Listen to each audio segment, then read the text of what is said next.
Kwa majina naitwa Martha Urio, ni afisa ya kimiliki lakini pia ni msimamizi wa idara ya usajili na kumbukumbu KOSOTA. Mwaka 2022-2023 mabadiliko ya kisheria yalifanyika na kubadilisha majukumu na jina la taasisi kutoka kwenye chama cha kimiliki na kuwa ofisi ya kimiliki, ambayo nimekuwa ni msimamizi. Chama cha kimiliki kwa kina jukumu la kukusanya, kugawa na kugawa mirabaha. Lakini baada ya sheria mabadiliko hayo imepelekea kuwa msimamizi wa kampuni zitakazokuja kusimamia mirabaha. Jukumu hilo lilirudishwa kwa mdau ama mbunifu ama wasanii wenyewe waweze kutengeneza kampuni ambazo zitaweza kujisimamia kwenye kukusanya na kugawa mirabaha. Katika mgao wa mwaka 2022 na mgao wa mwaka 2023 kulikuwa na maelekezo kutoka serikalini kwamba makusanyo yote yanayokwenda kwa wasanii ambao ni mirabaha yasitolewe pasenti yoyote. Sababu ofisi inahudumiwa na serikali kupitia OC, tulitoa 100% ya makusanyo yakaenda kwa wasanii. Lakini mwaka 2023 baada ya mabadiliko ya kisheria kutoka taasisi mpaka ilipelekea taasisi kubadilishwa jina kutoka chama kwenda ofisi ya kimiliki, ilibadilisha jukumu hilo la kukusanya na kugawa mirabaha na kuanzisha kwa CMOs ambazo ni kampuni zenye mamlaka ya kukusanya na kugawa mirabaha kwa wasanii wa muziki. Sheria hiyo imekuja na kanuni ambayo inaonyesha mgawanyo wa makusanyo hayo na fedha hizo za tozo, ambazo 20% zinabaki KOSOTA kwa ajili ya uendeshaji na 10% zinaenda serikalini kwenye mfuko wa taifa, 10% zinaenda kwenye mfuko wa wasanii. 60% zinazobaki zinagawiwa kwa wasanii kama mirabaha. Kuna wasanii nyimbo zao zinachezwa sana mtaani, zinachezwa sana, zinapigwa sana huko kuliko zinapopigwa kwenye mainstream, lakini mirabaha hairidhishi. Hiyo ikoje?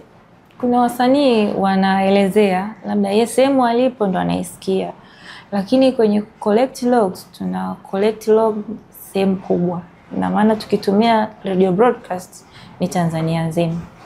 Kwa hiyo kama yeye inachezwa kwenye streaming, so far kwa sasa hivi tulikuwa tunatumia radio broadcast ndio zinafikia watu wengi. Kwenye streaming alitakiwa apate kwenye digital platform. Kwenye digital platform tukiongelea YouTube, kupitia usajili wa KOSOTA sisi waga tunatoa clearance certificate kwa kazi ya msanii au mbunifu.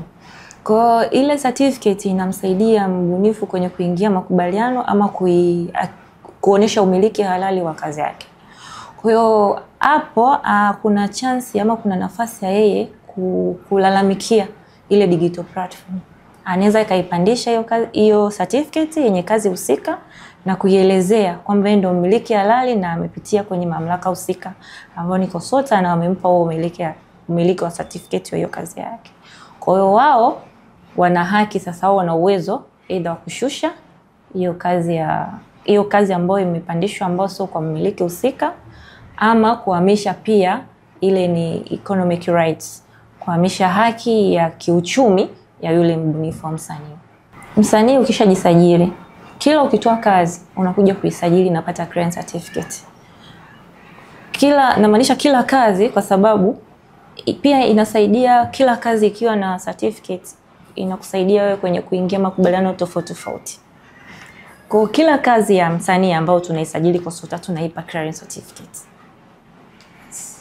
Na ikitokea mtu ametumia kazi ya msanii bila kupata ruhusa kutoka kwa msanii husika, kuna hatua zozote anachukuliwa? Huwezi kutumia kazi ya msanii mwingine bila ridhaa yake, ni kosa kisheria. Kwa sababu copyright ama haki miliki ni automatic right ambayo iko kwa mbunifu yeye mwenyewe. Na adhabu yake inaweza kuwa nini, labda kwa mfano kama imewahi kutokea na mtu akaadhibiwa kutokana na kosa hilo? Adhabu zinatofautiana kutokana na kosa lililotokea, either kupandisha ama kwenda kuuza ama kwenda kupeleka kwenye maonesho bila ridhaa yake. Kwa mfano, let's say leo umechukua kazi ya mtu umeenda kupeleka kwenye television broadcast, labda umepandisha, au kwenye radio broadcast umeenda kupandisha nyimbo ambazo si ya kwako. Kwa hiyo ile gharama ambayo unaenda kupata, faida utakwenda kupata, inaweza ikawa mara kadhaa ya hiyo ile ambayo unaenda kuipata itarudi kwa mmiliki. Mnafanya kazi na mataifa mengine, labda kwa mfano msanii wa Tanzania wimbo wake ukipigwa nje ya mipaka ya Tanzania, mirabaha yake inakusanywa kutoka nje ya mipaka ya Tanzania? Sisi tumeingia makubaliano na taasisi ama kampuni ambazo ziko nje ya nchi. Tuko kwenye umbrella moja inaitwa WIPO, ni World Intellectual Property. Tuna kampuni iko South Africa inaitwa Kapaso. Kapaso inakusanya nyimbo za Waafrika kwenye digital platform. Kwa hiyo pia wanatukusanyia wasanii wetu kwenye digital platform. Kwa hiyo wakikusanya kwenye kila baada ya kipindi kadhaa wanaituma. Kama KOSOTA tunaipokea, au wale ambao ni kampuni ambayo iko kwa kipindi husika itapokea na kuigawa hiyo mirabaha. Yeah, okay. Na msanii kutoka nje ya nchi, nje ya Tanzania, nyimbo zake zikipigwa Tanzania, yeye pia anakusanyiwa mirabaha? Na kama ni anakusanyiwa mirabaha, hiyo ni kazi ya KOSOTA pia? Okay. KOSOTA tuna mashirikiano na vyama dada. Ukiacha tu ile swali lilikuwa nasema digital platform, lakini hata kwenye public performance, kama kazi ya msanii wetu imetumika kwenye nchi nyingine, ni kama sisi msanii wa nje ikitumika kwenye nchi yetu.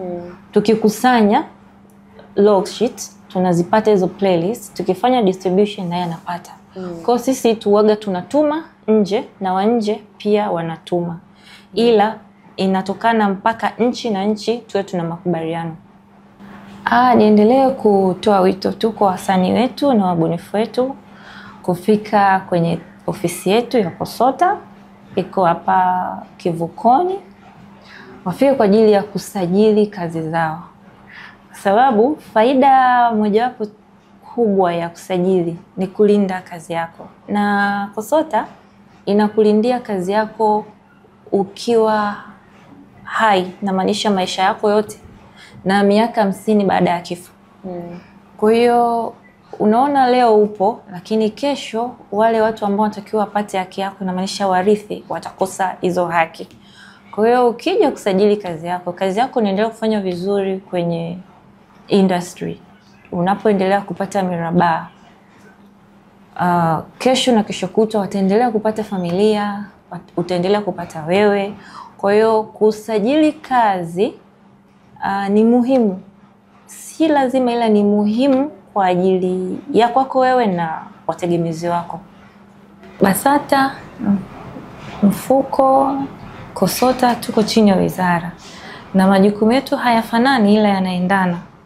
Wadau wetu ni hao. Sisi pia ukimtumia afisa utamaduni ni rahisi kufika kwetu, ila kwenye swala la usajili sisi kuna njia mbili tunatumia. Kuna kufika moja kwa moja kwenye ofisi zetu ambazo ziko Dar es Salaam na Dodoma, ama kuingia kwenye mfumo wetu wa usajili ambao unaingia ni www.hakimiliki.co.tz. Ukiingia pale unakutana na usajili, utakutana na leseni, utakutana na sehemu ya sheria. Unaweza ukapandisha kazi baada ya kujisajili.